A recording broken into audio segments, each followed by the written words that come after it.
কার কি ফিডব্যাক এগুলা আমাকে কয়েকদিন একটু জানান যে আপনাদের মানে কোর্সের মার্কসে কোনো অসুবিধা হয়েছে কিনা।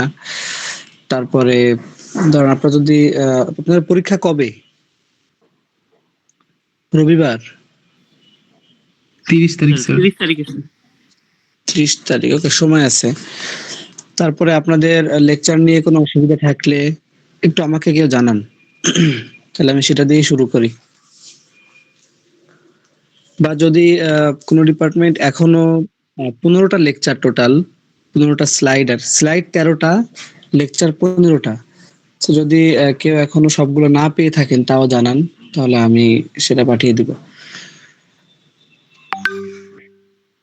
আচ্ছা, ইন কোনো কোর্সের সমস্যা নাই আমি, হ্যাঁ বলেন। স্যার, লেকচার নিয়ে কোনো সমস্যা নাই, কিন্তু সমস্যাটা হচ্ছে গিয়ে কিভাবে স্যার লিখবো, কারণ সিটির মার্ক দেখে মনে হয়েছে যে আপনার লেকচারে যেরকম আছে ওইরকম যদি আমরা হুবহু লিখি তাও হচ্ছে কি মার্ক কম আসছে কম্পারেটিভলি। তো হচ্ছে যে কিভাবে ওকে, লিখবো, লিখলে হচ্ছে কি এটা নিয়ে একটা ঠিক সমস্যা। আছে, ওকে, বুঝছি। ঠিক আছে, আমি বলতেছি। ওকে, আপনারা সিটিতে যাদের একটু কম আসছে, আমি 7-এর নিচে গেছি খুবই কম। আপনাদের আমার যেটা মনে হয়েছে 8-9 এরকম বেশি। 10ও কিছু আছে। সো আপনাদের কিছু ভুল হয়েছে, কিছু প্রশ্নে কয়েকজন ভুল লিখছে। যেমন ধরেন মোড অফ প্রোডাকশন যাদের আসছিল, সেখানে 3 নম্বর প্রশ্নে আমি আহ, একদম ক্লিয়ারলি মেনশন করছি যে কন্টেম্পোরারি, বাংলাদেশের কন্টেম্পোরারি যে ইকোনমিক স্ট্রাকচার সেটা লিখতে। কিন্তু আপনারা অনেকে লিখছেন যে মানে বাংলাদেশের টোটাল মোড অফ প্রোডাকশন যেটা, সো প্রি কলোনিয়াল, তারপরে পোস্ট কলোনিয়াল, এরকম দেখবেন একটা স্লাইড ছিল। সো এটা কিন্তু টোটালি ভুল। মানে আমি কোনোভাবেই ওইটা চাই নাই। আমি পরের স্লাইড যেটা কন্টেম্পোরারি, যেটা বাংলাদেশের বর্তমান, সেটা চাইছি। সো অনেকে ঠিক লিখছে, অনেকে ভুল লিখছে। সো ওইখানে যারা লিখছেন তাদের কিন্তু অলমোস্ট মানে তারা 4 মার্কসের ভুল উত্তর করছেন। কিন্তু সেখানেও আমি কিছু কনসিডার করছি, হয়তো তারা দেখবেন যারা এরকম করছে তারা 7 পাইছে এরকম। সো আমি বাকি প্রশ্নগুলো ফুল মার্কস দিয়ে চেষ্টা করছি এখান থেকে 1-2 কন্ট্রিবিউট করার। ওকে, দ্বিতীয়ত হচ্ছে আমি কয়েকটা বিষয় দেখছি ডেফিনিশন।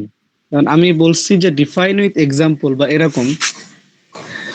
সো আপনারা অনেকে শুধু এক লাইনে একটা ডেফিনিশন লিখছেন, যেটা আমার স্লাইডে আছে এরকম, শুধু একটা ডেফিনিশন, কোনো এক্সাম্পল বা মানে আপনি আপনি কিভাবে বুঝছেন এরকম কোনো ব্যাখ্যা না। সো সেখানে আপনি 2 মার্কস পাবেন না। যখন এক্সাম্পল চাওয়া হয়েছে আপনার থেকে, শুধু আপনি ডিফাইন করছেন, তখন আপনি ওখানে ফুল 2 মার্কস পাবেন না। সো এরকম আবার হচ্ছে ধরেন বলা হয়েছে বৈশিষ্ট্যগুলো লিখতে, আপনি 2-3টা শুধু বৈশিষ্ট্যই লিখে রাখছেন, এরকম হয়েছে। এখন আমি যেটা আসলে আপনাদের থেকে এক্সপেক্ট করছি, যে প্রশ্নটা আপনি করলেন, সেটা হচ্ছে আপনি ওই বৈশিষ্ট্যগুলো লিখবেন, টাইপস গুলো লিখবেন ফাইনালে। বিশেষ করে আপনাদের সময় কম থাকবে, সেটা আমি বুঝবো আর কি। লিস্ট আপনি যে জিনিসটা বুঝছেন, ধরেন ওই কনসেপ্টটা যে আপনি বুঝেন বা সেটা কি বোঝায়, সেটা আপনি একটু ক্লিয়ার করলেই আপনি ফুল মার্কস পাবেন।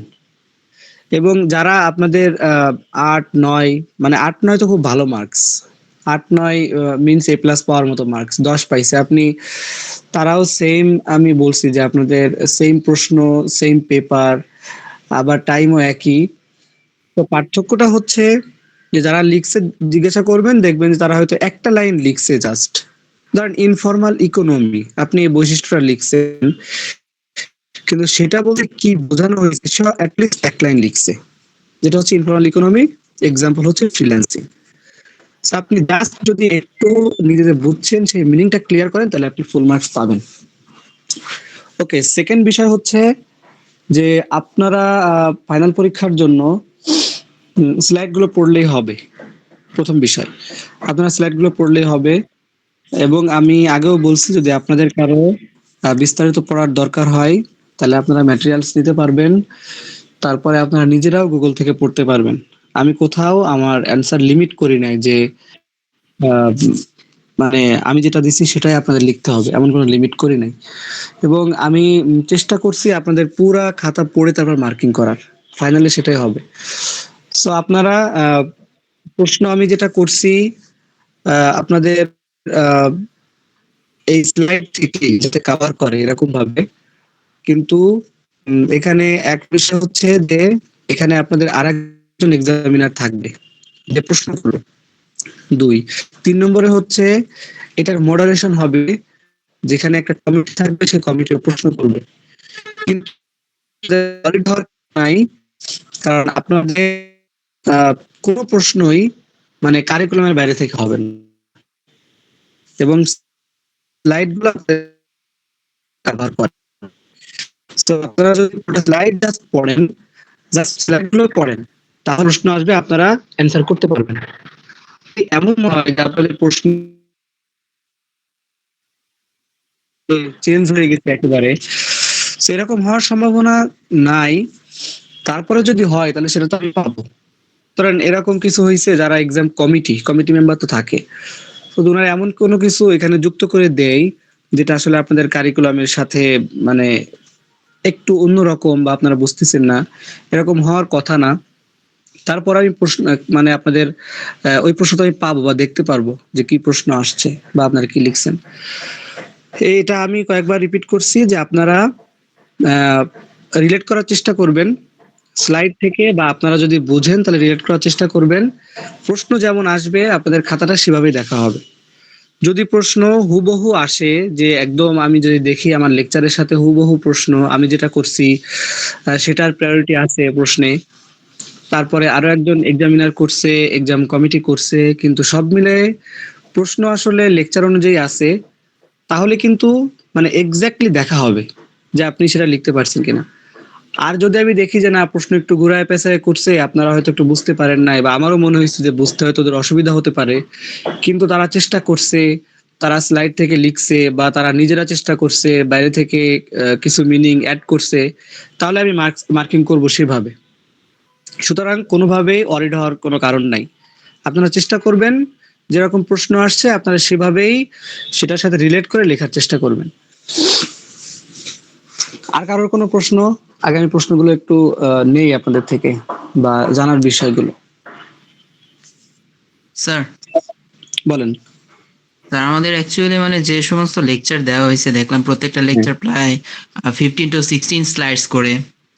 সো মানে যদি একটু ইম্পর্টেন্স কিছু টপিক যদি আমাদের বলে দিতেন যেটার উপর আমরা একটু জোরটা একটু বেশি দিব আর কি, তাহলে হয়তো স্যার আমাদের জন্য ভালো হতো।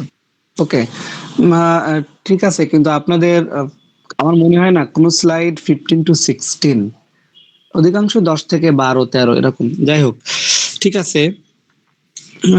আপনারা সবগুলো স্লাইডই টাচ করার চেষ্টা করবেন, প্রথম কথা আমি সবাইকে বলছি।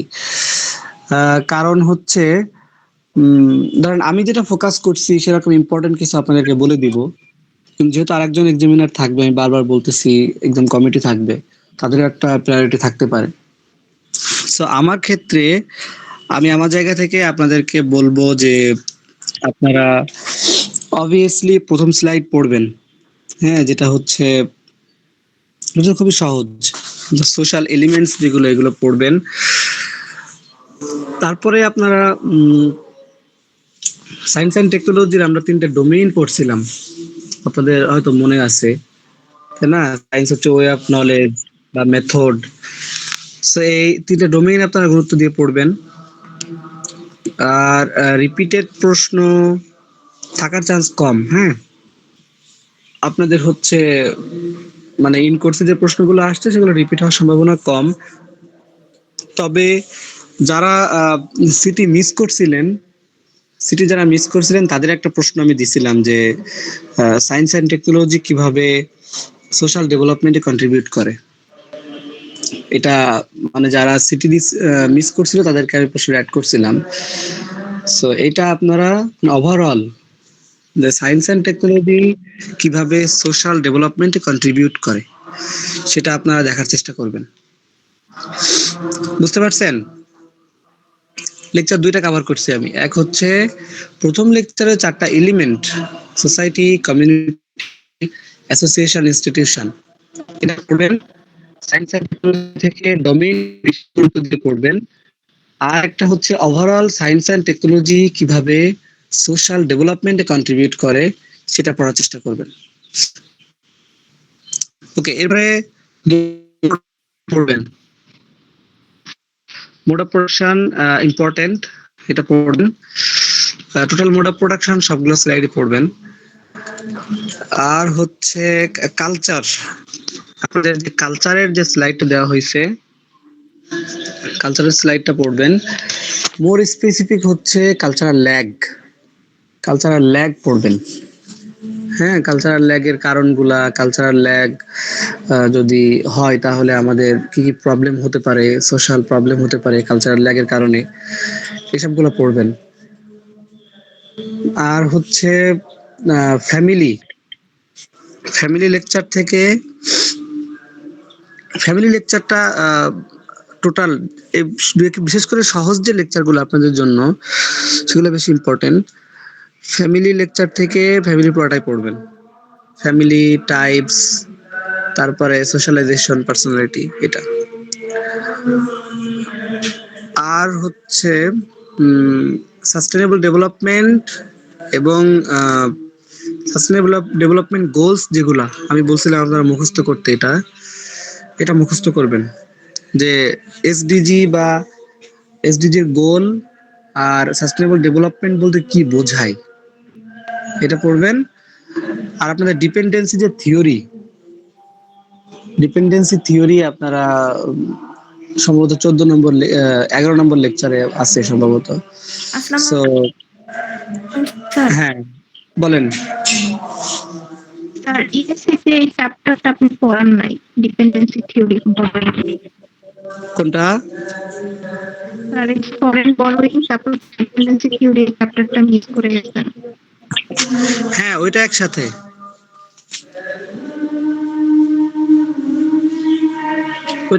লেকচার।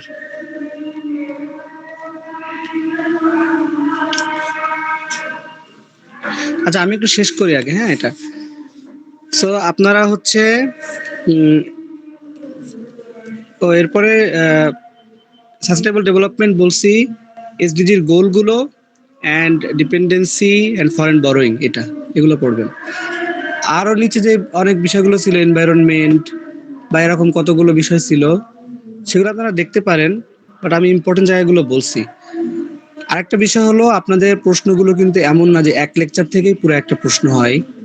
সো আপনারা ক্লাসের মধ্যে অনেকে ডিমান্ড করছিলেন যে পার্ট পার্ট করে প্রশ্ন করতে। সো এরকমই প্রশ্ন থাকবে বিভিন্ন পার্টে। সো এমন হতে পারে যে একটা লেকচার থেকে দুইটা, আরেকটা লেকচার থেকে একটা, এরকম করে প্রশ্ন থাকতে পারে। ঠিক আছে, আমি মনে হয় আপনাদের ক্লিয়ার করতে পারছি যে আপনারা কোন বিষয়গুলোকে বেশি ফোকাস করবেন। আমি জাস্ট আরেকবার ব্রিফ করতেছি। আপনারা হচ্ছে এলিমেন্টস গুলো পড়বেন। একটা মিনিট।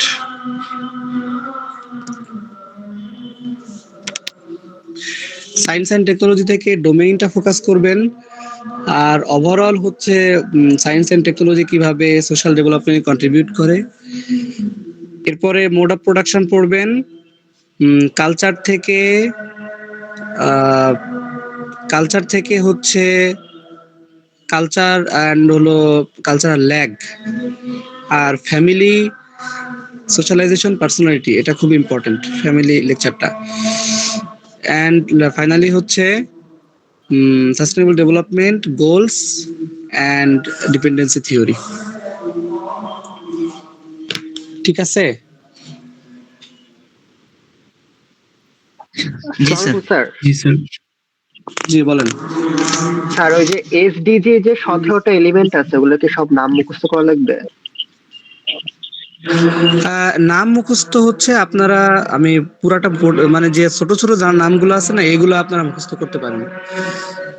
মানে no poverty, zero hunger, good health and wellbeing, আমার মনে হয় আপনারা এটা মুখস্থ করতে পারেন, করতে পারলে ভালো হয় আর কি। তো যদি আপনার মনে হয় যে আপনার 17টা মুখস্থ করা আপনাদের জন্য ডিফিকাল্ট, তাইলে এমন হতে পারে যে আপনি যতগুলো পারেন মুখস্থ করবেন, করে সেগুলো লিখবেন অ্যান্ড হচ্ছে আপনি যদি প্রশ্নে আসে আপনি বলবেন 17টা গোল ছিল, তার মধ্যে উল্লেখযোগ্য হচ্ছে এইগুলো। ঠিক আছে? আচ্ছা স্যার, ঠিক আছে, থ্যাংক ইউ স্যার। স্যার ওইখান থেকে কোশ্চেনটা কিভাবে আসতে পারে স্যার এই এইচডিডি থেকে? এসডিজি থেকে? হ্যালো, জি এসডিজি স্যার, থেকে? জি স্যার। এখন প্রশ্ন তো আপনাদের ধরেন দুইটা তিনটা করে প্রশ্ন থাকবে। সো ধরেন প্রশ্ন একটা থাকতে পারে যে সাস্টেনেবল ডেভেলপমেন্ট বলতে কি বোঝায়, এটা একটা প্রশ্ন হতে পারে। তারপরে এর গোলস গুলা কি আছে, এটা একটা প্রশ্ন হতে পারে। যে এসডিজির গোল গুলা কি আছে, কি কি গোল আছে, আপনি কি কি জানেন, এরকম একটা প্রশ্ন হতে পারে। তখন ওই যে ওনাকে যেভাবে বললাম, আপনি 17টা গোল আপনি মুখস্থ করতে পারলে লিখবেন, আর যদি মনে করেন এটা একটু টাফ আমি জানি, সো যদি আপনি মনে করেন যে না আমি সবগুলো লিখতে পারতেছি না, সো আপনি 10টা লিখতে পারেন। সো আমার কথা হচ্ছে আপনাদেরকে আবার ক্লিয়ার করি যে ধরেন 10টা গোল আপনি লিখলেন বা 17টা গোলই লিখলেন, সো আপনাকে যদি বলা হয় যে সাস্টেনেবল ডেভেলপমেন্ট গোলস বলতে আপনি কি বুঝেন সেটা লিখেন। সো আপনি যদি শুধু 17টা গোল লিখে রাখেন, বুঝছেন, এবং 17টা গোল লিখে আপনি মনে করতেছেন যে না আমি তো সবগুলা ঠিকই লিখে দিয়ে আসছি, দ্যাটস ভেরি ফাইন। কিন্তু মানে নো পভার্টি বলতে কি বোঝায়, নো পভার্টি এই ওয়ার্ডটা দিয়ে কি বোঝায়, আপনি যদি একটা দুটা লাইন ব্যাখ্যা না করেন, তাহলে আমি নিজে বুঝবো কেমনে যে আপনি আসলে বুঝছেন কিনা। আমার জায়গাটা ক্লিয়ার আপনারা? সো আপনাদেরকে ফুল মার্কস দিতে আমার কোনো অসুবিধা নাই, কিন্তু ধরেন আপনাদের এটা তো কম্পারিজন হয়। আপনারা অনেকে ব্যাখ্যা করছে, 2-3 লাইন এক্সাম্পল দিছে, ব্যাখ্যা করে এক্সাম্পল দিছে, এরকম পুরো পেজে। আর একজন কোনো ব্যাখ্যা করে নাই, উদাহরণ দেয় নাই, নিজে কি বুঝছে সেটাও বলে নাই, শুধু পয়েন্টটা লিখে রাখছে। সো অবভিয়াসলি আমাকে এখানে একটা পার্থক্য করতে হবে মার্কিং এ, এখানে বেশি কম করতে হবে। সো আপনাদের প্রতি আমার রিকোয়েস্ট হচ্ছে আপনাদের অনেক লিখতে হবে এমন না, মানে আপনারা লিখে একদম খাতা ভরে ফেলবেন এমন না। আপনারা যেটুকু লিখবেন, যেটুকু বুঝেন সেটুকু আপনারা একটু পয়েন্টগুলোকে জাস্ট আপনার মতো করে ব্যাখ্যা করবেন, আপনি নিজের মতো করে ব্যাখ্যা করবেন, তাইলেই হবে, দ্যাটস ফাইন। তারপর আর কেউ? আর কারো কোনো অসুবিধা থাকলে জানান। স্যার কোন কোন লেকচার মিলে স্যার কিভাবে সেট করছেন একটু যদি জানাইতেন ভালো হতো। বুঝি না, আরেকবার আপনার সিটির মার্কস? না না স্যার, কোন কোন লেকচার মিলে আসলে কিভাবে কোর্স মানে সেট আসছে, সেটার যদি ব্যাপারে একটু বলতেন তাহলে একটু ভালো হতো। হ্যাঁ, সেটা হচ্ছে ধরেন আপনাদের তো আসলে প্রশ্ন যে বললাম, প্রশ্ন তো চেঞ্জ হয়, প্রশ্ন চেঞ্জ হয়। ধরেন আমার প্রশ্ন আছে, আরেকজন টিচারের প্রশ্ন আছে, আপনাদের কমিটির প্রশ্ন আছে, আমি কয়েকবার বলছি এটা। সো আমি ধরেন আমি যে প্রশ্ন করছি তো সেটা তো চেঞ্জ হতে পারে। এখন মানে কোন কোন লেকচার মিলে সেট আসবে এটা বলাটা একটু ডিফিকাল্ট, ঠিক আছে, এটা বলা তো ডিফিকাল্ট। এটা আসলে মানে বলা খুবই কঠিন যে কোন কোন সেট মিলে একটা প্রশ্ন হতে পারে। তবে আপনারা এতটুকু শিওর থাকেন যে আপনাদের প্রশ্ন হচ্ছে এরকম তিনটা করে, বা অধিকাংশ জায়গায় 3টা করেই প্রশ্ন থাকতে পারে। একটা ফুল মার্কস যেটা সেটার মধ্যে 3টা প্রশ্ন থাকতে পারে। এখন সেটা আসলে একদমই ডিপেন্ড করতেছে আপনাদের যে কমিটি, এক্সাম কমিটি, তাদের উপরে। তারা কোন সেট থেকে কোন প্রশ্ন নিচ্ছে, কোন স্লাইড থেকে কোন প্রশ্ন নিয়ে রাখতেছে, এটা তাদের উপর ডিপেন্ড করবে। বাট মানে আপনাদের আমার মনে হয় এত বেশি ওয়ারিড হওয়ার দরকার নাই, ঠিক আছে, আপনাদের এত বেশি ওয়ারিড হওয়ার দরকার নাই। এবং আমি মানে আমরা তো মিড টার্ম বলি আমাদের এখানে, কিন্তু সিটিতে আপনাদের মার্কস মানে এত খারাপ আসে নাই। আপনাদের মত কি বেশি কম হয়েছে?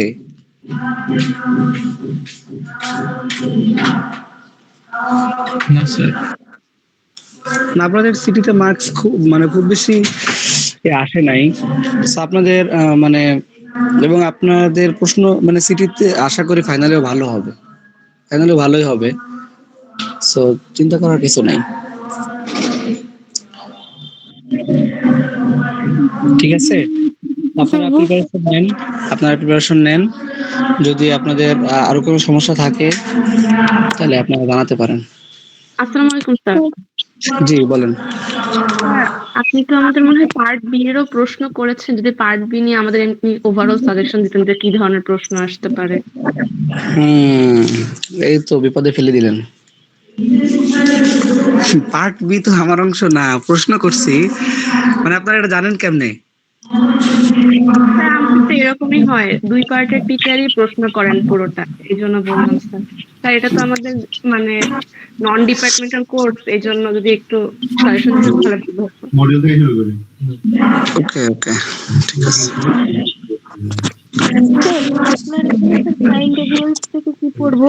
এরপরে হচ্ছে স্যার আরেকটা বিষয়, ক্রাইম জি, এভিডেন্স, ইন্ডাস্ট্রিয়াল রেগুলেশন, এই যে চ্যাপ্টার, এইগুলো নিয়ে তো আপনি কিছু বলেন নাই।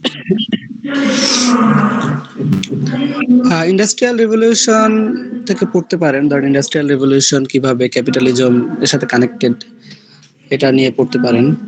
আর ক্রাইম এন্ড ডেভিয়েন্স পড়েন আর কি, স্লাইডে যা আছে দেখে গেলেই হবে, যা আছে আপনার একবার দেখে গেলেই হবে। আচ্ছা, আরেকজনকে জিজ্ঞাসা করতেছিলেন, বলেন।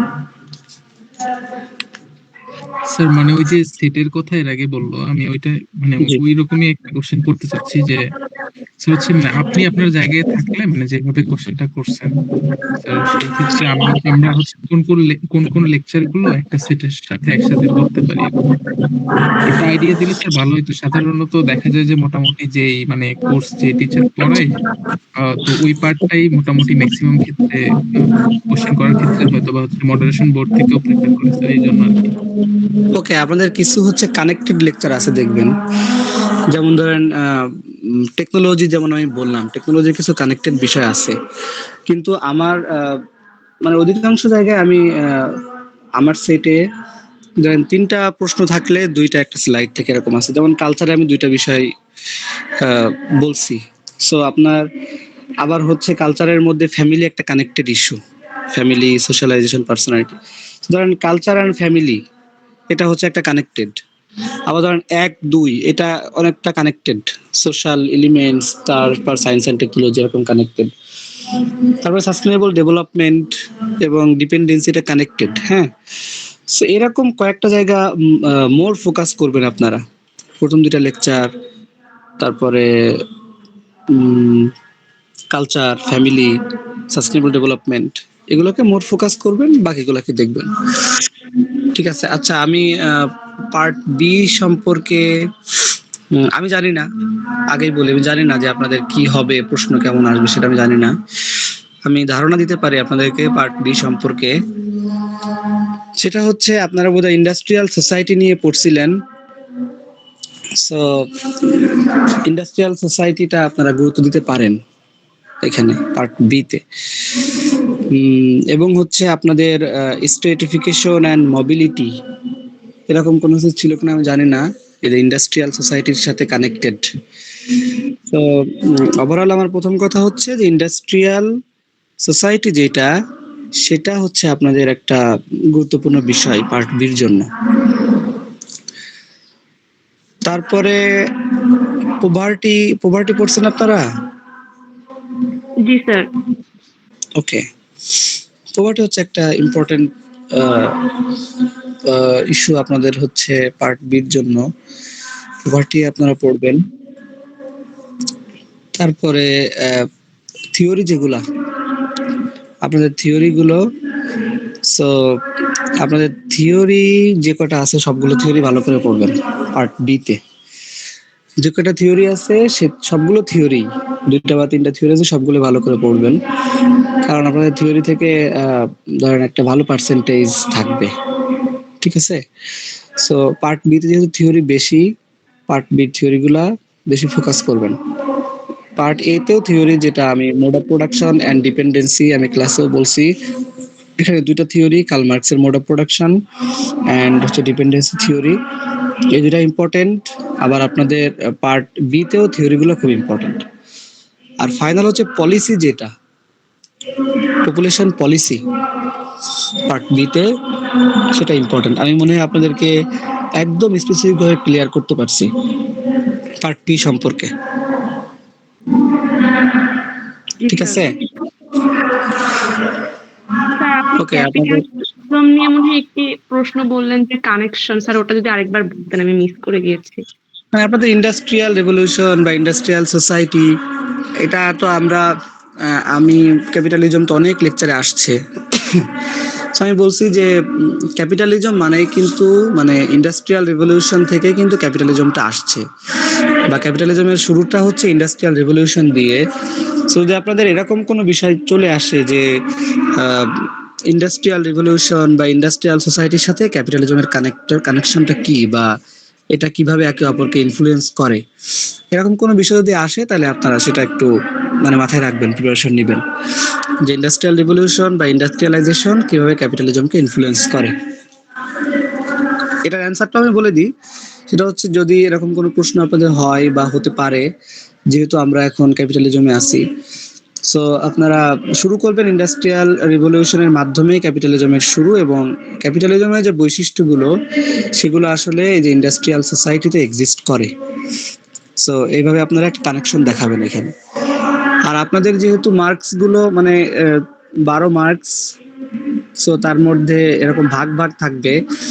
সো আপনারা টাইম ম্যানেজমেন্টটা করবেন যে কোন প্রশ্নের কত মার্কস এবং তার জন্য আপনার কতটুকু লিখতে হবে। এবং আপনি চেষ্টা করবেন যে আপনি জাস্ট ওইটাকে ক্লিয়ার করার, আপনার জায়গাটা ক্লিয়ার করার, তাইলেই হবে। মানে আপনি টাইম ম্যানেজমেন্ট করে জিনিসটাকে ব্যাখ্যা করবেন, এবং মানে আপনার ক্লিয়ার করলেই হবে। একটা অনেক বেশি, একটা একদমই কম, এরকম না, একটু ব্যালেন্স করার চেষ্টা করবেন।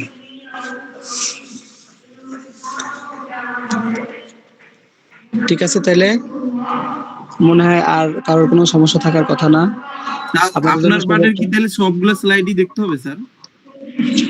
আমি আমি আমার জায়গাটা ক্লিয়ার করছি আপনাদেরকে, এবং আপনাদের অনেকে হয়তো বুঝতে পারার কথা, এবং ক্লাসে যেভাবে বলছি যে আমার ফোকাসটা আসলে কোন জায়গাগুলোতে বেশি।